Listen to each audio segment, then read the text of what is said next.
삼위일체라는 그 말 자체가 우리에게는 굉장히 이해하기 어려운 말입니다.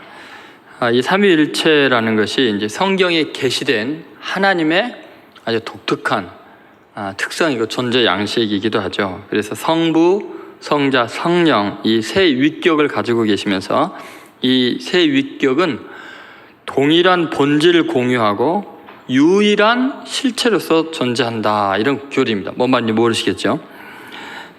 하나님 아버지인 유일하신 그 하나님, 그분이 천지와 만물을 창조하시고 우리를 만드신 다음에 또 그 외아들을 보내셔서 우리의 죄를 사해 주시고 성령님을 통해서 우리를 구원하시고 완전케 하시는 이제 그러한 중요한 사역을 삼위일체 하나님께서 하시게 됩니다. 이 교회가 325년 니케아 공회의에서 정통 신조로 채택이 됩니다.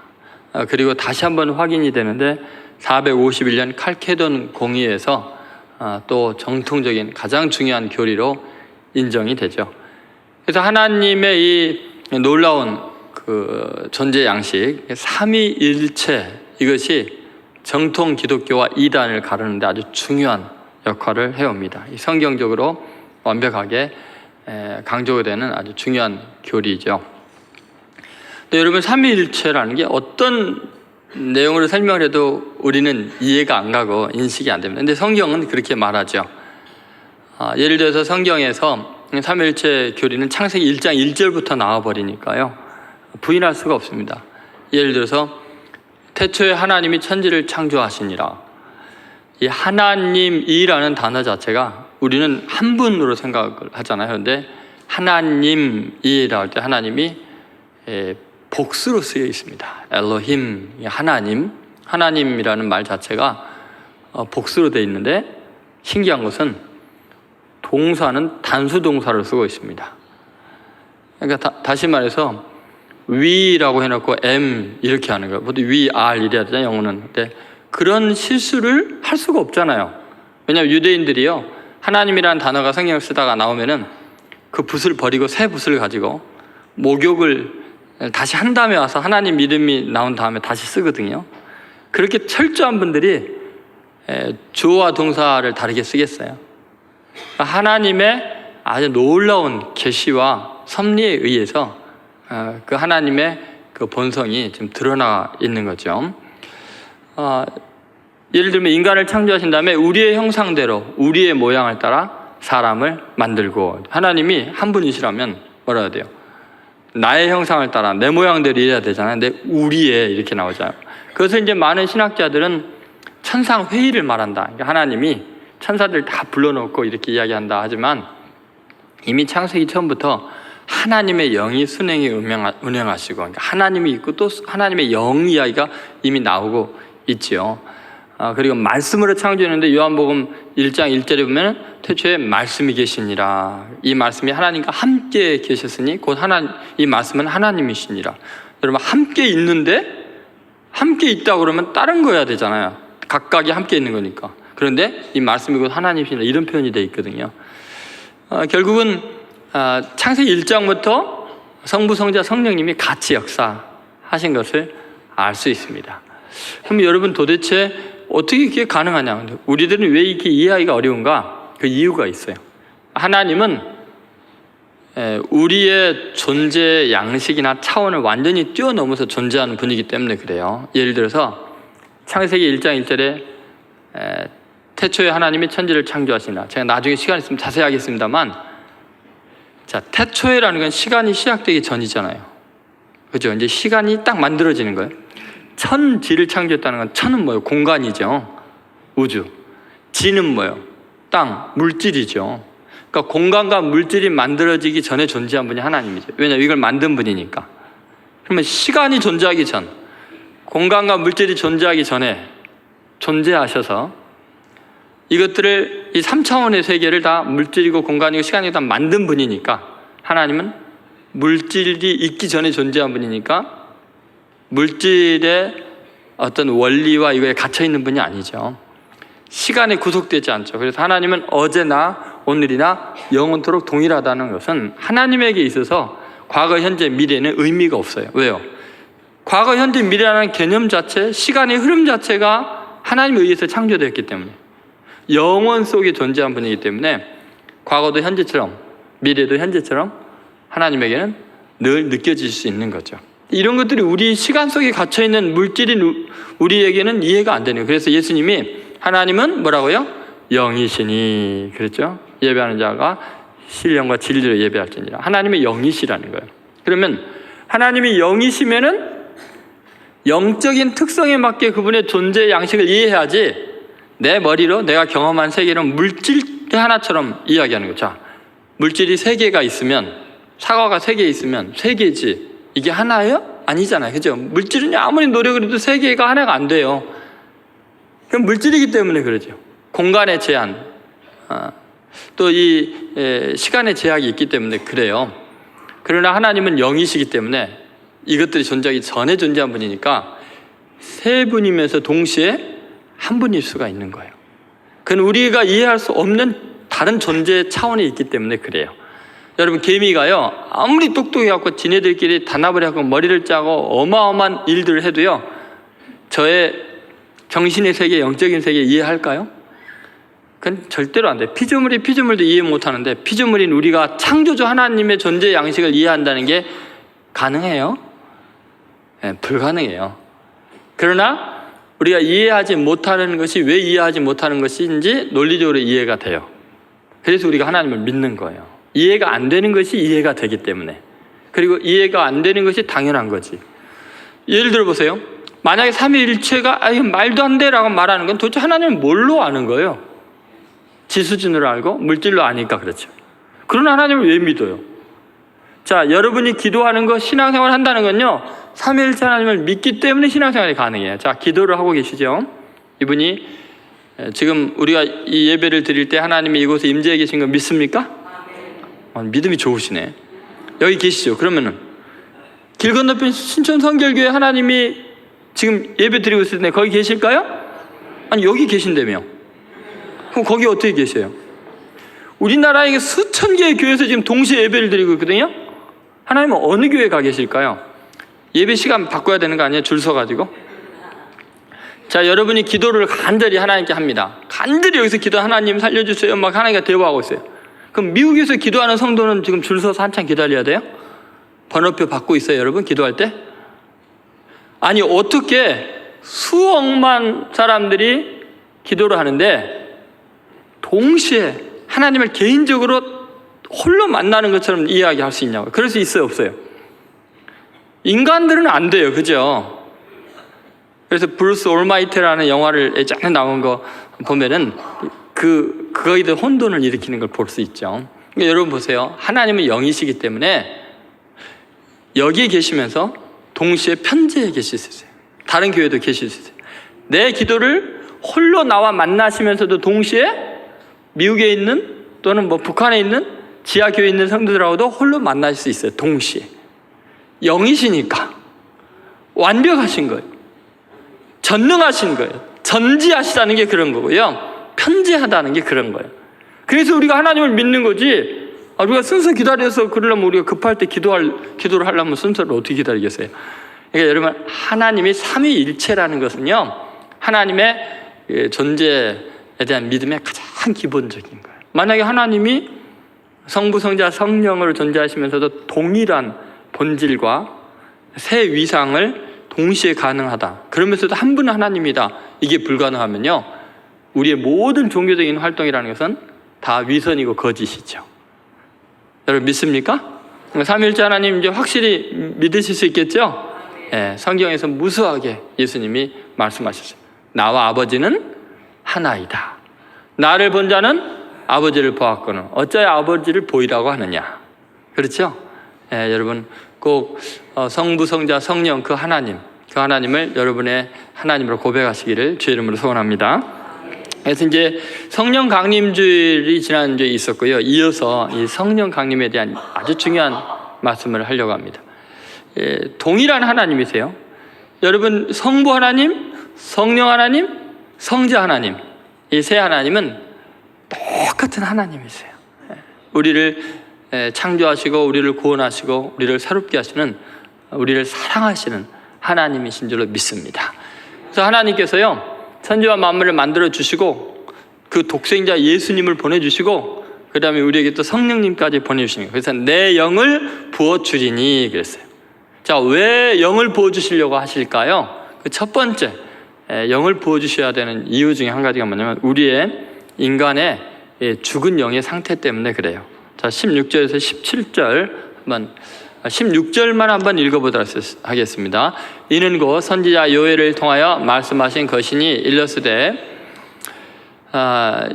17절 앞부분도 읽겠습니다. 하나님이 말씀하시기를 말세에 내가 내 영을 모든 육체에 부어주리니. 자, 어디에 부어준다고요? 모든 육체에 뭐를?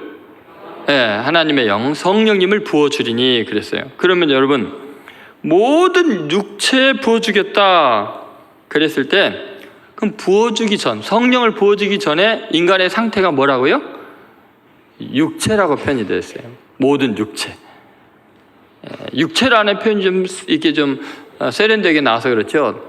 많이 거칠게 표현하면 고깃 덩어리들.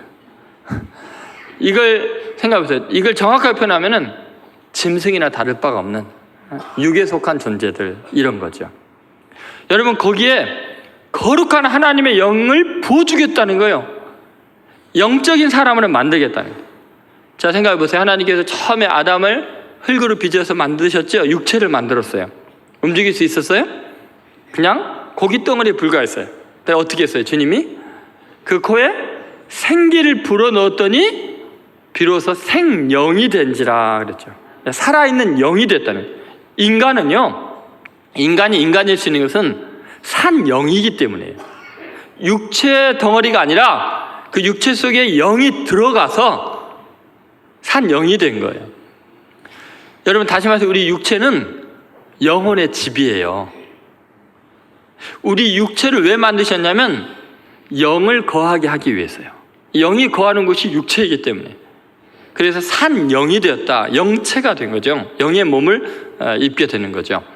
이것이 바로 우리들의 모습이죠. 그런데 문제가 있어요.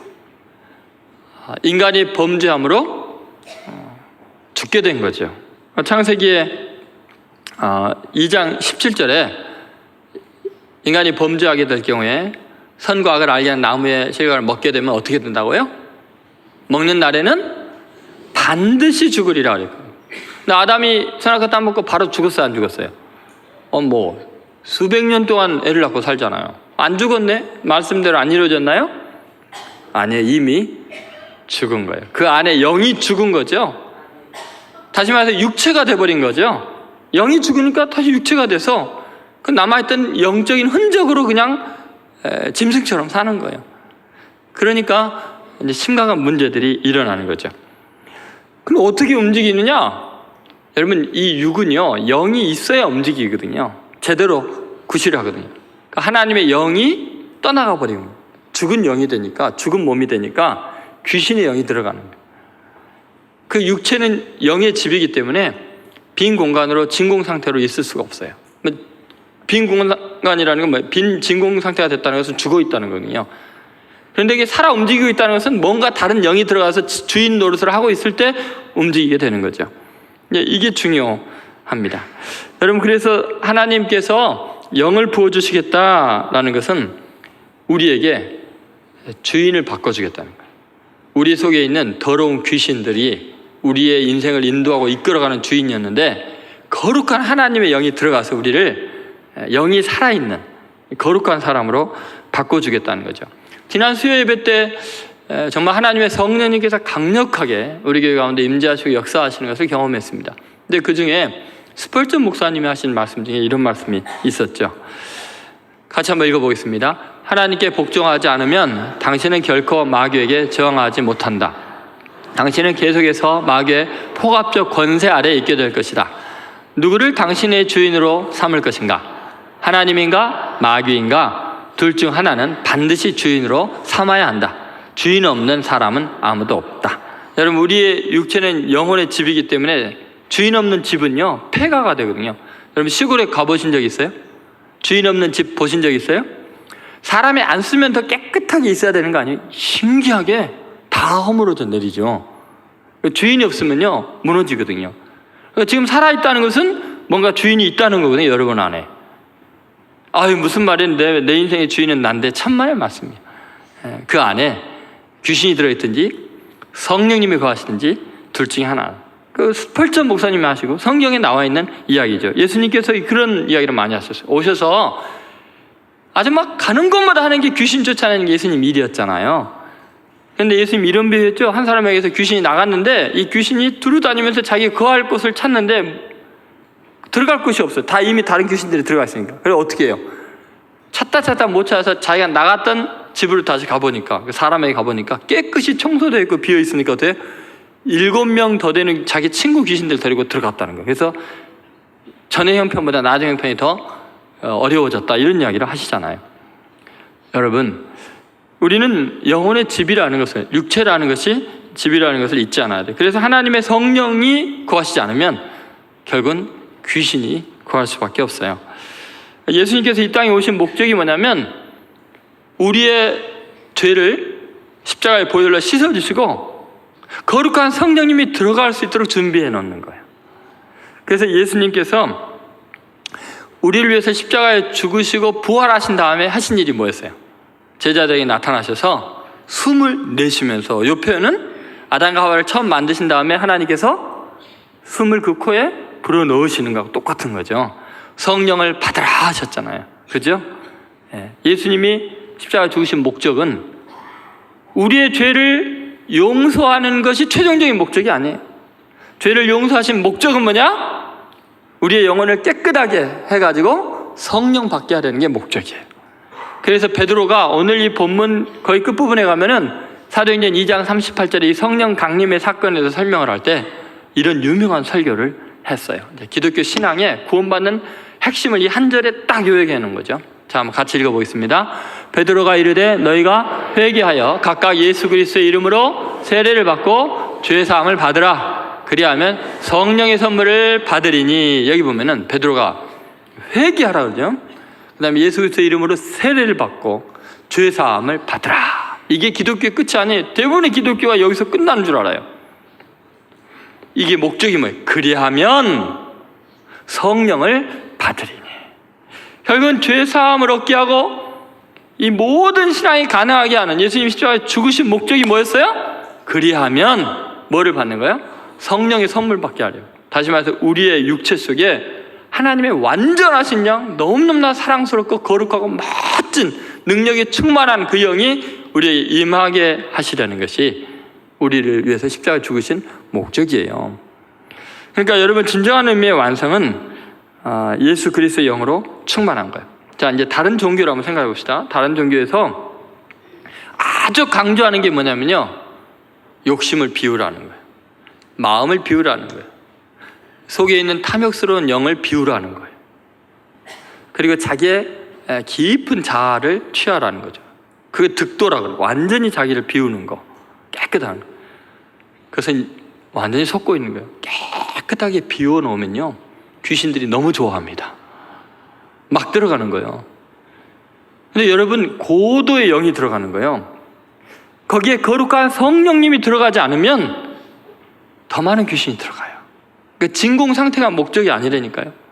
원래 인간을 창조할 때 하나님이 그렇게 창조했기 때문에 생기를 불어 넣으셔서 생명이 되기 때문에 비우는 게 목적이 아니라 거기에 뭐를 채우느냐가 목적이에요. 성령을 선물로 받으리니 그랬잖아요. 하나님 우리를 창조하시고 예수님 보내신 목적이 성령을 선물로 주시기 위해서요. 여러분, 스카펙이라는 의사가 있습니다. 이분이 거짓의 사람들이라는 책을 썼는데 거기 보니까 이 스카펙이라는 분은요, 각종 종교를 다 섭렵버렸어요. 진리를 찾으려고 애를 쓰다가 성경을 읽고 인격지신 하나님을 만나고 교회를 가서 성령 체험을 하게 되고 인생이 완전히 바뀐 정신과 의사예요. 이분이요, 그런 이야기를 합니다. 정신치료라는 의사들이요, 가끔 가다가 어떤 환자를 만나면요, 치료 불가 판정을 내릴 수밖에 없대요. 어떤 약으로도, 어떤 상담으로도, 어떤 조치를 취해도 결코 인간의 힘으로는 치료가 안 되는 정신병들이 있다는. 그것이 바로 악한 영의 완전히 사로잡힌 그런 사람들이라는 거죠. 실제로 귀신 들리는 사례들을 이 사람이 이제 찾기 시작을 했고, 보니까 정말로 악한 영의 존재와 마주치게 돼요. 그 정체를 이제 드러내요. 아주 점잖은 사람들 속에 있는 이제 아주 그 악한 영들, 그걸 경험하게 되는데, 그 내용 중에 이런 게 있습니다. 마침내 귀신이 분명히 말을 하게 되자 환자의 얼굴에는 사탄적인 것이라고밖에 표현할 수 없는 표정이 나타났다. 도저히 믿어지지 않을 경멸적인 웃음이었고 극도의 적의와 악의가 밴 표정이었다. 이후 그 표정을 흉내내 보려고 거울 앞에서 노력해 봤지만 매번 그와는 거리가 멀었다. 그러니까 너무너무 인간이 흉내낼 수 없는 아주 표독스러운 악한 표정이 자기 환자 속에서 나타나는 것을 이제 보고 그 악마가 말하는 것을 이제 듣게 될 때가 있다는 거죠. 그런데 이 귀신 들린 사람들, 뭐 점잖은 귀신 들린 사람들도 많아요. 귀신 들린 사람들의 정신과 의사들의 공통적인 그 특성들을 분류해 보면요, 지독한 나르시시즘에 걸려 있다는 거예요. 자기 자신을 완벽하다고 생각하고 자기 자신에 빠져 있는 사람들이죠. 귀신의 특징이 늘 그렇습니다. 정신적으로 건강한 사람들은 늘 자기 자신의 죄에 대한 책임감을 느끼고 그러는데요. 근데 이 악마에게 점령당한 사람들은요, 자기 의지만 강합니다. 자기는 완벽하다고 생각합니다. 그래서 이 악성 나르시시즘의 현상 중에 가장 중요한 특징이 교만에 빠지는 거고, 그리고 다른 사람에게 책임을 전가시키는 특징이 있대요. 근데 그것은요, 굉장히 고난도의 언어와 대화수를 통해서 논리적으로 완벽하게 이야기하는 것도 마찬가지예요. 여러분, 귀신 들렸다는 게 막 어거지만 하고 막 이상하고 그 지저분하고 그 흉측한 모습만 생각하시면 안 돼요. 그 특징이 뭐냐면 교만과 나르시시즘이에요. 책임 전가예요. 그게 귀신 들린 모습이에요. 그러니까 귀신 들렸다는 게 뭐냐? 막 여러분이 피 흘리고 막 이게 귀신 들린 게 아니고요. 지독한 교만과 자기중심주의와 늘 책임을 넘기면 지금 귀신에게 점령당해 있는 상태예요. 아주 세련된 옷을 입고 예의가 바를지라도 그게 귀신의 특징이기 때문에 그래요. 여러분, 이것이 얼마나 심각한가? 예를 들면 이건 아주 오래전부터 귀신의 특징이었는데 변하지가 않아요. 그 모양 그 꼴이에요. 예를 들어서 아담이 선을 알게 하는 나무의 실과 따먹은 다음에 주님 말씀대로 반드시 죽으리라 그랬을 때 그 영이 완전히 떠나버린 상태가 된 거예요. 그러니까 귀신의 영이 들어갔을 거 아니에요? 그때 일어난 현상이 뭐냐면 놀랍게, 너 왜 따먹지 말라는 그 나무의 실과 먹었느냐 했더니 뭐라 그랬어요? 아담이 뭐라 그랬죠? 기억나세요? 아담이 이르되 하나님이 주셔서, 하나님께 이제 책임 전가하죠. 나와 함께 있게 하신 여자, 또 하와에게 책임을 전가하죠. 그가 그 나무의 열매를 내게 주므로 내가 먹었나이다. 자기는 뭐예요? 아무 책임이 없다는 거죠. 귀신 들리고 이제 죽은 영이 되니까 이런 현상이 일어나는 거죠. 여러분, 지금 이런 설교를 들으면서 그럼 혹시 나도 이게 귀신 들린 게 아닌가? 내가 맨날 아내에게, 자식에게, 교회에게, 이 사회에 그랬는데, 맞아요. 여러분, 우리 속에서 거룩한 성령의 역사하지 않으면, 잘못하면 자기도 모르게 귀신이 들릴 수 있어요. 그래서 여러분, 이 세련된 귀신에 들려가지고 아주 예의범절이 가득한 것 같지만 무서운 악을 행할 수 있습니다. 예를 들어서 한번 볼까요? 얼마나 철저하게 귀신이요, 우리를 지배하고 점령하는가. 사람들은 그렇게 생각을 해요.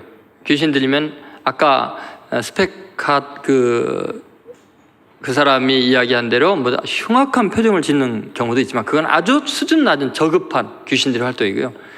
진짜 강력한 귀신의 특징은 뭐냐면 너무너무 세련돼가지고 도저히 우리의 지성으로 따라갈 수 없을 만큼 지성적이고 우리의 노력으로는 따라갈 수 없는 리더십을 발휘하고 예술적인 어떤 탁월한 능력을 발휘해요. 그래서 여러분, 세상을 음란하게 만들고 악하게 만드는 그 최고의 세계적인 스타들을 보면요, 분명히 이게 귀신 들리지 않고는 저렇게까지 사람들을 매료시킬 수 없다는 생각이 들잖아요. 예를 들어서 사도 바울은 그걸 잘 알아하기 때문에 귀신을 광명의 천사로 위장한다고 이야기를 해요. 예를 들어서 전 세계에요, 가장 참혹한, 가장 극악한 악마적인 일들이 일어나는 것은 전부 다 지성인들고 굉장한 권력을 가진 사람들에 의해서 진행이 되죠. 그러니까 뭐 굉장히 무섭고 흉측한 행동을 하고 더러운 행동을 하는 귀신은 아주 쪼무라기 귀신에 불과한 거예요. 그것은 문제도 안 돼. 지 혼자 망하고 옆에 사람 몇 사람 망하게 하지만, 이 고도의 이 사탄에게 들린 지독한 나르시즘, 자기 완벽함, 그리고 남에게 정죄하는 이런 귀신들은요 무섭습니다. 예를 들어서 히틀러 같은 경우, 전기 같은 걸 읽어보시면요, 히틀러는 굉장히 음악을 사랑하고요, 동물들을 애호하고요, 뭐 벌레도 불쌍해서 못 죽일 정도로 여린 성격을 가지고 있고요, 굉장한 리더십이죠. 독일 그 지성인들, 철학과 음악과 예술이 가장 발달하고 과학이 발달한 그 백성들이 다 매료될 정도였으니까요. 그 사람이요 악마의 화신이잖아요. 악마에게 완전히 이용당하잖아요. 여러분, 버틀란드 러셀 같은 경우에요, 그 당시에 최고의 지성인이었잖아요. 그런데 그 지성을 가지고, 그 논리를 가지고 전 세계 사람들을 무신론자로 만들잖아요. 네. 얼마나 인간의 자유와 인간의 어떤 그 인권을 소중하게 여기는 듯 하면서 하나님을 떠나게 만들고 타락하게 하는, 성적으로 타락하게 만드는 이론을 다 제공해버리잖아요. 여러분, 더 심각한 게 있는데요, 더 세련된 악마가 있는데, 그게 뭐냐면 종교의 탈을 쓰는 거죠. 얼마나 고도로 정교한지요, 가장 거룩하고 가장 하나님을 잘 섬기는 것 같은 종교적인 완벽한 행위 속에서 하나님을 대적하고 하나님의 일을 방해하죠. 그래서 예수님께서 그 당시에 바리새인과 서기관과 장로들과 대제사장들을 향해서 그런 이야기를 하셨어요. 너희가 너희 아비 마귀의 짓을 행하는도다. 여러분, 그 말을 듣고 얼마나 바리새인들이 화가 났겠어요? 나는 지금 얼마나 정성을 다해서 목숨을 걸고 율법을 준수하고 하나님의 뜻을 이루려고 애를 쓰는데 어떻게 그런 말을 쓰겠냐. 요한복음 8장 44절에 예수님이 직접 그런 이야기를 하셨어요. 그리고 그들은 하나님의 아들을 십자가에 못 박아 죽였죠. 여러분, 이게 뭐를 의미하냐면요, 결국 우리가 아무리 지성과 권력과 모든 예술과 모든 종교성을 다 동원해서 아무리 하나님을 섬기고 바르게 살려고 해도요, 내 안에 하나님의 성령이 임재하지 않으면요, 이 광명의 천사를 위장한 마귀에게 당한다니까요. 나는 교회를 위해서 했는데, 나는 정말 이 민족을 위해서 헌신하는데, 나는 전 세계를 위해서 헌신하는데 다 말아먹어요. 다 죽여요. 사탄의 도구로 이용당하는 거예요. 그게 무서워요. 그래서 디모데후서 2장 26절에 보면은 이런 우리가 마귀의 종로로 산다는 이야기가 나와 있습니다. 그것을 제가 공동 번역으로 읽어 드릴게요. 그리고 악마에게 사로잡혀 악마의 종노릇을 하던 그들이 제정신으로 돌아가 악마의 올가미에서 벗어나게 될 것입니다. 여기 보면은 지금 악마에게 사로잡혀서 악마의 종노릇 한다. 이것이 인생들의 모습이에요. 그 악마의 올가미에 걸려있는 그들을 벗어나게 하기 위해서 성령을 부어주셨다는 거죠. 그러므로 여러분, 우리가 하나님의 성령으로 충만해지는 게 얼마나 중요한가를 아셔야 돼요. 하나님은 우리를 자유케 해주기를 원하셨어요. 그래서 주의 영이 계신 곳에는 자유함이 있느니라. 더 이상 마귀에게 조종당하지 않는 거죠. 가끔가다 여러분들 스스로 느낄 거예요. 내가 가장 사랑하는 사람에게 해서는 안 될 말을 하고, 차마 크리스찬으로 해서는 안 될 행동을 하게 되고, 이런 것들이 뭐예요? 하나님의 성령으로 충만하지 않으면 삼킬 자를 두루 찾아다니는 사탄의 밥이 될 수 있는 거죠. 그래서 여러분, 성령의 충만함은 인생을 성공하기 위해서, 위대해지기 위해서, 사람이 되기 위해서는 반드시 필요한 거예요. 육체 덩어리가 아니라, 짐승 같은 존재가 아니라 거룩한 하나님의 사람들로 거듭나는 성령의 충만함을 받게 되기를 주의 이름으로 소원합니다. 두 번째, 주의 영을 부어주리니, 이것은요, 인간의 회복된 영의 상태가 어떤지를 잘 보여줍니다. 자, 17절, 18절 말씀 보면은 왜 주의 영을 부어주는가를 알 수 있습니다. 같이 있습니다. 하나님이 말씀하시기를, 말세에 내가 내 영을 모든 육체에 부어주리니 너의 자녀들은 예언할 것이요 너의 젊은이들은 환상을 보고 너의 늙은이들은 꿈을 꾸리라. 그때 내가 내 영을 내 남정과 여정들에게 부어주리니 그들이 예언할 것이요. 여기 보면은 모든 육체를 가진 존재들이 성령이 부어지면요, 나이와 성별과 상관없이 환상을 보고 비전을 보고 거룩한 하나님의 뜻을 추구하고 하나님의 나라를 위해서 헌신하는 위대한 인생으로 바뀐다는 거죠. 여러분, 하나님의 영이 임할 때의 특징이 이런 미래에 대한 희망이에요. 그리고 사명이 생기고 꿈이 있고 멋진 인생이 돼요. 어리건 젊건 늙건 상관없이, 종이건 상관없이, 남자건 여자건 상관없이요, 하나님의 영이 충만해지면요 최고의 기량을 발휘하고 능력 있는 사람들이 됩니다. 자기 분야에서 가장 창의적인 일을 하게 되고 지칠 줄 모르는 힘과 능력으로 환상을 보면서 하나님의 뜻을 이루기 위한 거룩한 꿈이 생기게 되죠. 근데 여러분, 이 육체만 있을 때, 거기에 더러운 귀신이 들어갈 때 특징은요, 환상을 잃어버립니다. 여러분, 죄 지을 때 일어나는 첫 번째 현상이 뭐냐? 지저분해지는 거죠. 미래의 꿈을 잃어버리는 거예요. 하늘의 거룩한 것을 사모하지 않게 돼요. 지독하게 지금 이 육체의 즐거움과 쾌락에 노예가 돼서 자신도 무너지고요, 미래에 대한 계획도 안 생기고요, 그냥 즉시 즐기고 죽겠다는 거죠. 마치 불나방이 불속으로 뛰어드는 것처럼 많이 옆에서 친구들이 타 죽어가고 있는 건 뉴스에 끊임없이 폭로되는 사건, 그래서 왕창 망하는 거 보면서도 여전히 그 짓을 하는 거죠. 이게 무섭습니다. 이것은 중독이기 때문에요, 사탄이 중독을 시키기 때문에 벗어날 수가 없습니다. 그래서 이 육체가 됨이라 했을 때 그 육체적인 상태, 창세기 6장에 그 인간이 아니 육체 덩어리가 돼버린 거에 대해서 하나님께서 탄식하시면서 홍수로 나중에 쓸어버리게 되는, 그 영이 없으니까 사람이 아니니까 썩은 고기를 쓸어버리듯이 홍수로 쓸어버리게 될 수밖에 없었죠. 왜냐하면 너무 잔혹해지니까 인간들이 귀신의 영에 의해서 잔혹하게 서로를 죽이고 하니까 그렇게 되는 거죠. 네, 여러분, 이 귀신이 들렸을 때 또는 이 하나님의 성령이 없는 육체적인 사람들의 특징 중에 가장 현저한 것 중에 하나가 뭐냐면 이 성적으로 타락하는 겁니다. 음란해지는 거죠.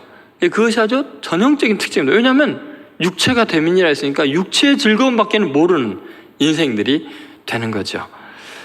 예를 들면 이 외설물로 인해서 굉장히 아름다운 가정들이 많이 파괴가 됩니다. 그 중에 상처를 입은 한 아내가 쓴 편지가 있습니다. 35년을 함께했던 남편이 최근에 사망했습니다. 그는 수술을 마친 후 그날 밤 저에게 자신이 외설물에 중독되었다고 말했습니다. 죽기 전에 용서를 받고 싶다고 했습니다. 그는 이중 생활을 하는 것이 점점 힘들어졌다고 했습니다. 그는 자신이 그다음 이런 말을 했어요. 다른 주인의 지배하에 있다는 것을 알면서도 교회에 많은 중요한 부름을 받아 봉사해 왔습니다. 교회 중진이라는 거예요. 그럼에도 불구하고 외설물에 중독이 되어 있다는 거죠. 여러분, 여러분이 해외 뉴스라니 우리나라 뉴스에서 이런 현상들을 많이 볼 거예요. 남편은 결혼 초에 외설 잡지를 가져왔고 결혼 수년 동안 무자비하게 여러 가지를 요구했고 저는 결코 그를 만족시킬 수 없었습니다. 생각해보니 최신 포르노 배우와 비교되고 있었던 것입니다. 나는 낙심했고 결국 심한 우울증에도 빠졌습니다. 그런 저를 남편은 비난하고 멸시했습니다. 저는 죽는 대신 제 자신을 보호하는 장벽을 쌓았습니다. 제가 지금 슬픈 것은 혼자 남게 되었기 때문이 아니라 아름다울 수 있었던 관계가 그렇지 못했기 때문입니다. 여러분, 이게 얼마나 심각한 사탄이 이 육체가 되어버린 인간을 조종하고 참혹하게 하는지, 예를 들어서 뉴욕 타임즈에 난 기사를 통해서 제가 설명해 보겠습니다. 이 음란물 산업이라는 게 규모가 얼마나 할까요, 여러분? 음지에서 진행되는 것 같잖아요. 얼마나 할까요? 여러분, 미국 그 축구, 미식 축구는 어마어마하게 재정이 거기에 들어가잖아요. 너무나 많은 사람들이 엄청나게 비싼 돈을 주고 또 많은 또 홍보들을 하면서 진행되기 때문에 미국 경제에 아주 중요한 축이죠.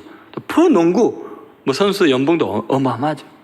프로야구 말할 것도 없죠. 근데 놀랍게도요, 음란물 산업은요, 이 세 개를 다 합친 것보다도 훨씬 더 경제 규모가 크답니다. 미국 사람들이 1년 동안 영화나 연극이나 드라마나 뭐 여러 가지를 보는 것보다도 음란물을 보는데 쓰는 돈이 훨씬 더 많다고 합니다. 어느 정도냐? 통계에 의하면요, 한 해 헐리우드에서 영화를 만드는 게 한 400편 된다는 거예요. 그건 이제 헐리우드에서 만드는 정상적인 영화이지만 거기에는 좀 19금도 많이 있을 거 아니에요. 그게 이제 400편 되는데 이거 외에 이 포르노물이 만들어지는데 한 해에 1000편이 넘게 만들어진대요. 일반 영화는 비교가 안 될 만큼 어마어마한 수가 쏟아지고 있습니다. 여러분이 컴퓨터보다 인터넷 잘못 클릭을 하면요, 막 이상한 것들이 막 떠버리잖아요. 계속 이메일도 오고 그런 걸 보면은 얼마나 심각한 상태인지 알 거예요. 여러분 얼마나 심각한가? 생각보다 깊이 많은 사람들이 이 음란물에 노출이 되어 있고 거기에 중독이 되어 있습니다. 자기도 벗어나지는 못해요. 그래서 많은 사람들이 이거에 대한 고백을 합니다. 심지어 성직자들까지 여기 한번 사로잡히면은 벗어나지를 못한 상태가 되죠. 여러분 그런데 참 놀라운 것은 하나님의 성령이 임하게 되면 환상을 보고 꿈을 보고 거룩한 사람이 된다. 동일한 사람이 완전히 거룩한 세계 속에 그 능력으로 그걸 끊어버릴 수 있는 놀라운 힘이 생기게 된다는 거예요. 그래서 하나님의 영광스러운 일들을 추구하게 되고요, 하늘나라의 거룩한 걸 추구하고요, 성생활도 가장 사랑스럽고 아름답고 거룩하게 하나님의 영광을 맛보면서 누리게 되죠. 여러분 진정한 기쁨과 환희가 무엇인지 비로소 알게 됩니다. 얼마나 멋지고 세련된 사람이 되는지 모릅니다. 하나님의 영이 임하게 되면 그렇게 젊은이들도 환상을 보고 거룩한 걸 추구하는 육체의 덩어리가 되지 않는 거죠. 예를 들어서 요셉을 한번 생각해 보세요. 요셉이라는 청년이 16살, 17살 때 노예로 팔려갔어요. 보디발 장군의 집에 팔려갔는데 보디발 장군은 이집트의 2인자잖아요. 바로 왕 다음으로 높을 거 아니에요, 거의. 그러니 부인이 얼마나 젊고 아름답겠어요. 그런데 그 부인이 날마다 유혹을 합니다. 노예는 인간이 아니기 때문에 주인의 말에 무조건 복종해야 되잖아요. 그럼에도 불구하고 계속 거절을 합니다. 나중에 너무 집요하니까 도망가 버리잖아요. 근데 여러분 그것 때문에 감옥까지 가게 돼요.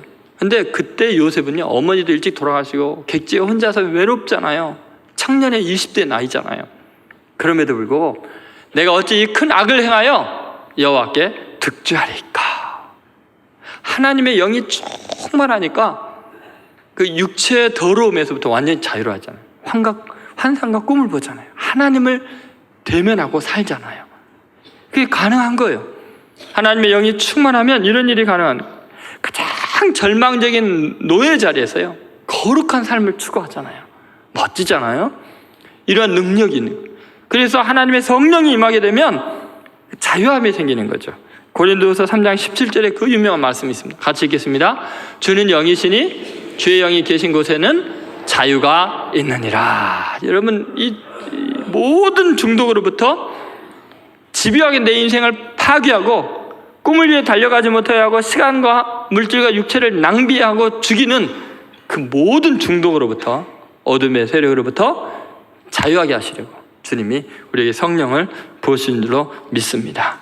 그러므로 여러분 주의 성령을 늘 사모하시기 바랍니다. 세 번째, 그래서 이제 심판을 이기고 구원을 받는 길이 이 성령 충만한 길입니다. 자, 19절에서 21절 같이 읽겠습니다.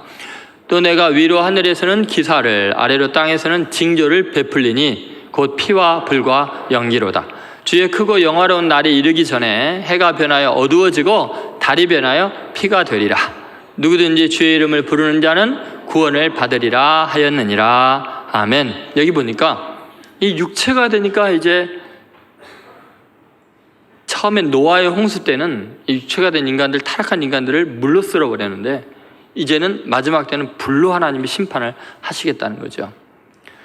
근데 그 온 세상이 다 뒤집어지고 하늘과 땅이 다 흔들리는, 해와 달이 피로 변하는 그런 무서운 심판이 진행이 될 때 누가 구원을 받을 수 있겠냐는 거예요.